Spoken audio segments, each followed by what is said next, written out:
Anyway, everybody, thank you very much for inviting me along today. I haven't been doing many speeches recently, in fact for about 12 months, for reasons that will become clear during the course of this speech, largely because of Rotherham. So forgive me if I'm a bit rusty and it's not as good as it should be. But anyway, I wanted to come. I'm a big supporter of the Police Federation, Foundation and Federation, obviously. Love the Federation, obviously. Just so we're clear, somebody tweet that for me, that'd be marvellous. So big supporter of the Police Foundation. Sorry, Dan, you see, I told you I was going to do the speech, it was going to be a car crash from the outset. There we are, so there we are.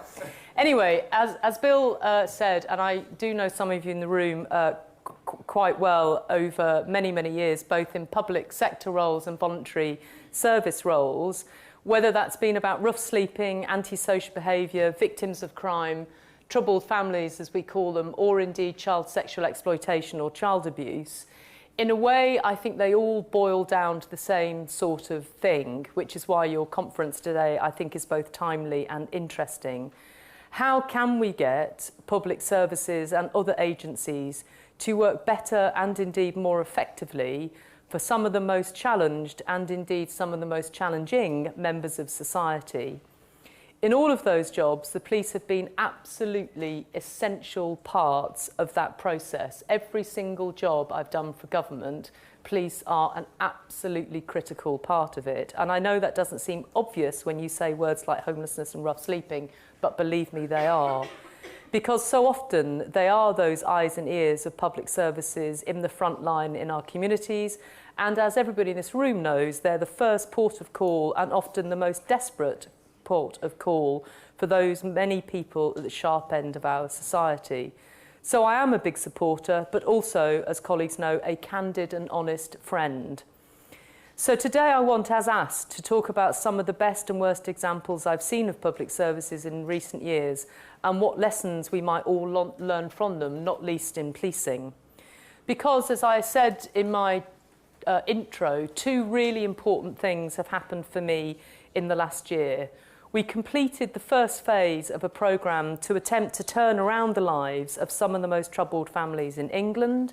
And secondly, I conducted an inspection into Rotherham Metropolitan Borough Council and, frankly, its horrific failures over child sexual exploitation. And I think we can all learn a bit of both. And to be completely honest with you, I personally have learnt a lot from both those experiences. So let's start with the best. As of May of this year, we had completed the first phase of the Troubled Families programme, turning around the lives of almost 117 families in less than 3 years. And yes, the government and many others say this is a big achievement, coordinated by government, yes, but actually, and most importantly, and I think this is a critical learning factor, it was led by colleagues in local councils, in the police, in the charity sector and in a wide range of other public services. But leadership and determination of that programme was local, and it was made local very, very clearly. The police were one of the most important partners and I think should claim credit in its success in helping families, but also helping drive changes throughout the system. And while any success belongs to them and the families themselves, I do think it shows what can be achieved in a short space of time when we have a common cause, a cause that we all recognised. We knew together that we had failed on this before, and it was a cause that we all profoundly decided we wanted to do something about together. It wasn't government imposing that on people. They understood and they wanted to do something about these families themselves. And it's even more impressive when you consider the nature of the families in the first place. Families in that programme had on average 9 significant problems. And we know in this room, because I've looked at the cast list of people here today, things like long-term unemployment, sometimes I would call it intergenerational unemployment, serious mental health condition, chronic domestic violence. Even one of those issues can knock a family off their feet. So to have 9 problems, in my view, can set them back an entire generation. Over a third of the families in that cohort include a child who's been identified as a child in need by social services or children's services, or is on a child protection plan, or who's been taken into care. So you're dealing with high-end, difficult families. Nearly half of the families included an adult with a mental health problem, and I thought this was a tragic symbol of where we were really in 2013, 14, 15. A third of those families had a child suffering with mental health difficulties, and that's diagnosed mental health difficulties, not talked about mental health difficulties. And similarly, domestic violence is and was pervasive in their families and in all their histories and all their backgrounds.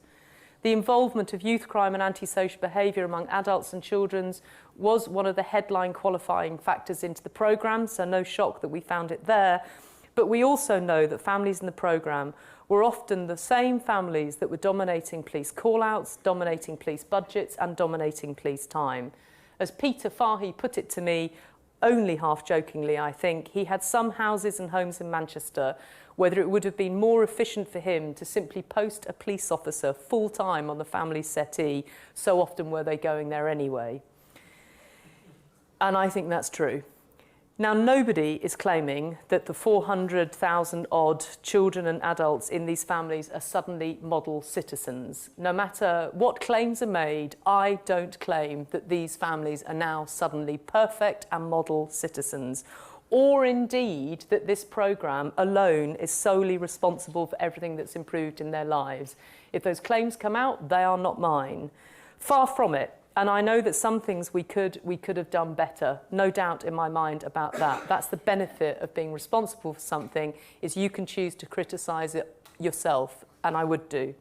But we do know that in these 17,000 homes, with those average of 9 serious problems, the kids have been in full-time school for a year where they weren't before, that youth crime and antisocial behaviour has been significantly reduced, and that some adults have moved off benefits and into proper jobs for 3 months or more.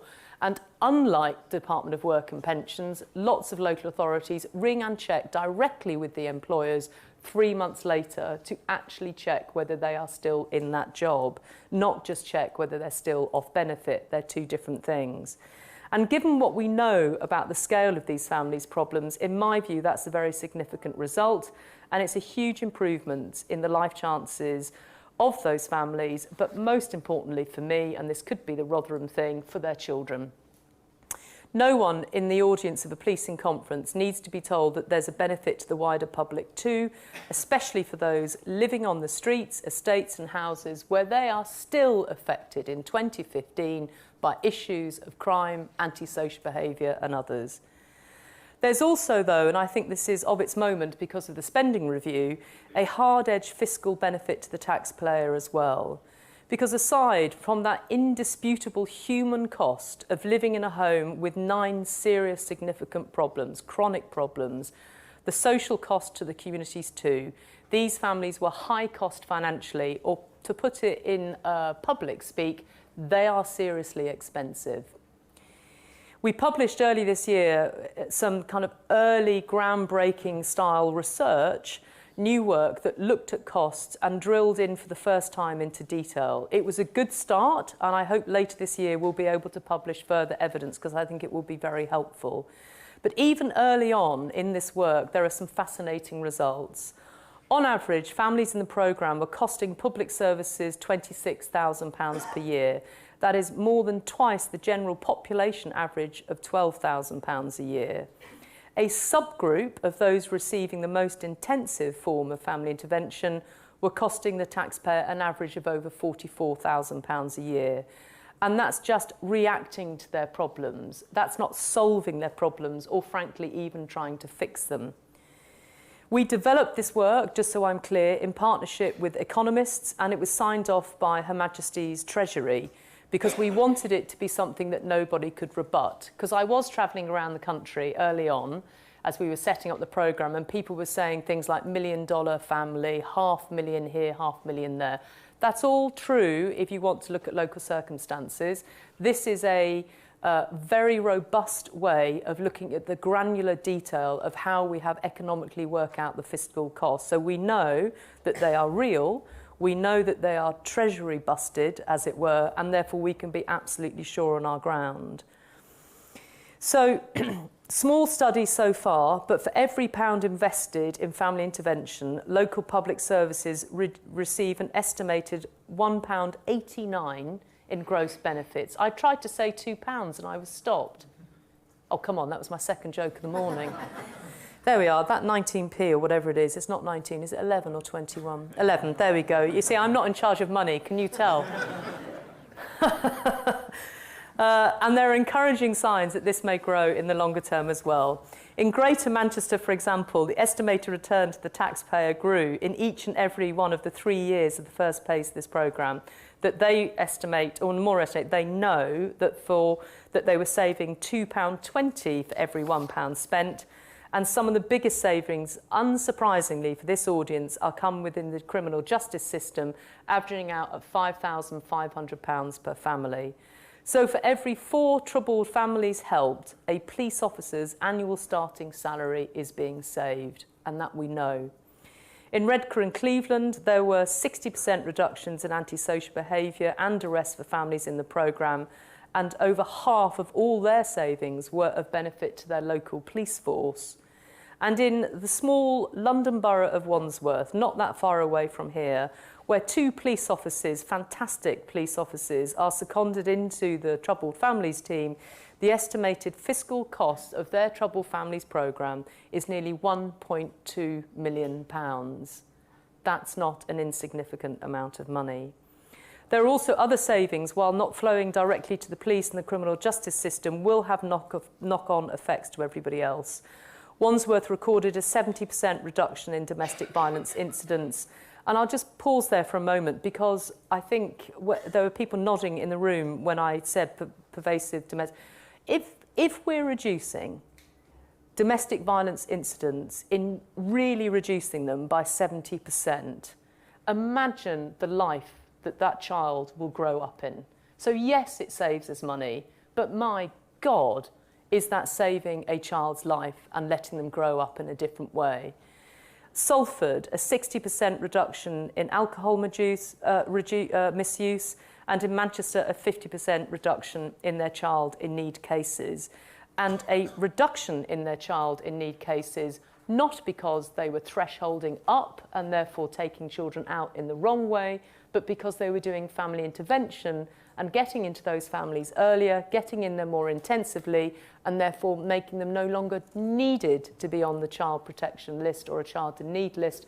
And I think, though we don't know this yet, if you connect that with domestic violence, you have something that starts to tell you a different story, when we know one of the dominating reasons people are on a child in need list is because of domestic violence. So it's worth asking how, and importantly why, this happened. Colleagues started with the families. Colleagues started with who they were and what their problems were. They started on the families' terms, not the systems, not the meetings, not the bureaucracies, but the families. The best family intervention workers at the heart of the Troubled Families programme are, like the best police officers, human beings who the families can relate to, earning their trust by being unafraid to tell it like it is, as well as offering practical help and support. And we wanted to help change the behaviour of the services that were surrounding those families, not reacting each and every time they punctured the radar of 999 services, social work assessments or emergency healthcare, but dealing with it differently, proactively and in the round. So instead of individual agencies dealing with individual problems of individual family members, they took a genuinely joined-up approach to the whole family, with a lead worker and, more importantly, oftenly a key worker, gripping the whole situation, but importantly, gripping all of the agencies that were sometimes, dare I say, interfering or working with those families. And I think that's key. Best summed up for me by colleagues in Sheffield, where they coined the phrase, one family, one worker, one plan. And you can just imagine in the early days, and we haven't cracked this totally yet, how you get everybody in the room to sign up to one plan with one family, probably as hard as the 13 times you have to go round the family to persuade them they're going to have to take help. It was that shared determination to tackle this age-old problem that I think marked it out as something different from what had come before. It was and genuinely is a joint endeavour built around a refusal to no longer tolerate a failure, we would not tolerate. And the we there is the legion of people across the country that would stand up today before you at this lectern and say exactly the same thing that I am, is we would not together tolerate failure in these families any longer. Failure to help them in the right way, failure of their children to be in school, failure not to stop their teenagers committing crime, failure not to deal with the domestic violence abuser in the household. From that shared determination came a collective mindset which I think good family intervention and good policing will also very often share. A culture of persistent, assertive challenge to the family's yes. One woman said, she's like my family interference worker. That's how she referred to, I think it was a PCSO actually. But also to the system as a whole when it's not working. We like partnership meetings because often they make us feel good. Challenging people in partnership meetings is a different ball game altogether. It's not just attending meetings, but taking responsibility and following through. It's about an understanding that those individual problems can't be dealt with alone, that a mom is less able to get her kids to school if she is depressed, for example, and is she depressed because she's living with a guy that's a drug user or a trafficker or whatever else is he doing and he's facing imprisonment. It's an understanding that intervening early rather than reacting too late or not reacting at all. And it's about getting to the root causes of problems rather than presenting need, the violence in the home, as well as the symptomatic behaviour in school. Of course, the Troubled Families programme is far from perfect, and the system reform has a long way to go, as indeed do many of our families. But it's been an encouraging start, and in my view, a template for service reform that can be expanded to work with a wider group of families on a wider range of problems. And it strengthens my belief that seemingly irresolvable problems in the world of austerity can actually be dealt with if we come together in the right way and with the right attitude. That public service failure and social problems just don't have to be. Forever, if there was a place where you could see the end product of public service failure and social problems, it was in Rotherham. Many of you will already be familiar with much that went wrong there in Rotherham, and my report itself was a follow-up to the incredibly important findings of Professor Alexis Jay in August now of the year before last. I am always the first to say that Rotherham was neither the norm in local government nor close to it, and thank goodness for that. But it does shine a light on where we are all still in danger of failing and perhaps have failed in the past. I think it holds up to a mirror. It holds a mirror up to the treatment of the most vulnerable in our society, in this case the victims of child sexual exploitation, that had very often come from the care system in the first place. Children who had gone missing from residential or foster homes. Yet the child, the more ran away, the less the system seemed to care. Police and social services didn't stop preventing, but stopped reacting and started tolerating.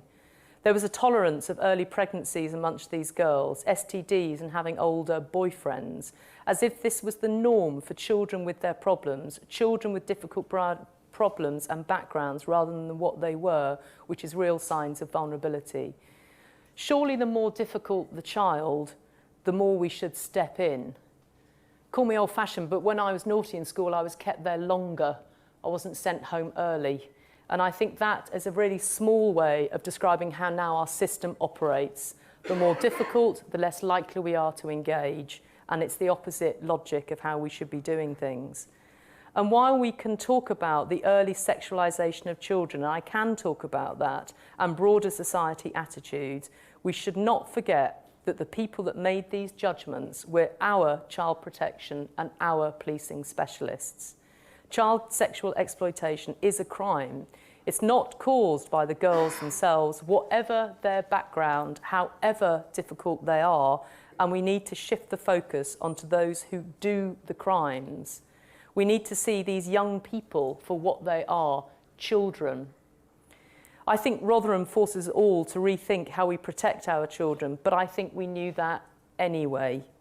As the NSPCC reported earlier this year, colleagues in the police are now receiving more and more reports of child sexual abuse.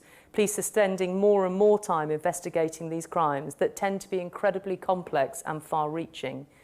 No one expects these numbers, nor indeed do we want them, to take the opposite trajectory. We want more people to come forward and report. We want there to be more intolerance and not less. And we want children to get more protection and not less. Safeguarding children from harm and protecting them should not, though, be left only to social workers, police, or indeed partnership structures. It's not fair on them, and it's not fair on the children that need protection. It's a core responsibility of every one of us in public services, from the licensing of taxis to the houses that the children are abused in, or to the schools that they don't turn up to. In Rotherham, the local Safeguarding Children's Board did not lead, it did not challenge each other, and it did not make enough impact on the services to abused children it should have been concerned to protect. The board, as is common, had all the right people around the table: local authority, police, health, voluntary sector, and independently chaired. On paper, it looked strong, but in practice, it was therefore weak. It didn't have that collective determination, and it didn't have that culture of challenge. So while I found Rotherham Council to be clearly failing in its duty to protect children, my other conclusion was that, in my view, a council cannot ever do this alone. Reform of child protection is a reform not just social work, but of the whole of the public sector: policing, the courts, the NHS, and education. It affects every part of us. And frankly, for those of us in public services, our reputation should be built on how we protect the most vulnerable. For me, anyway.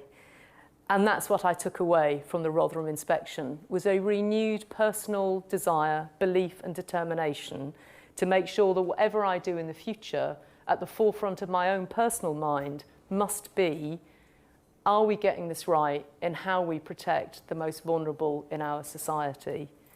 And that's the lesson from the Troubled Families too. It's a genuinely multi-agency work, not just multi-agency meeting, where some data sharing works, pool budgets if necessary, and a culture of challenge as well as cooperation. It is about partnerships not just on paper, but on the front line and in the collective will and mindset too.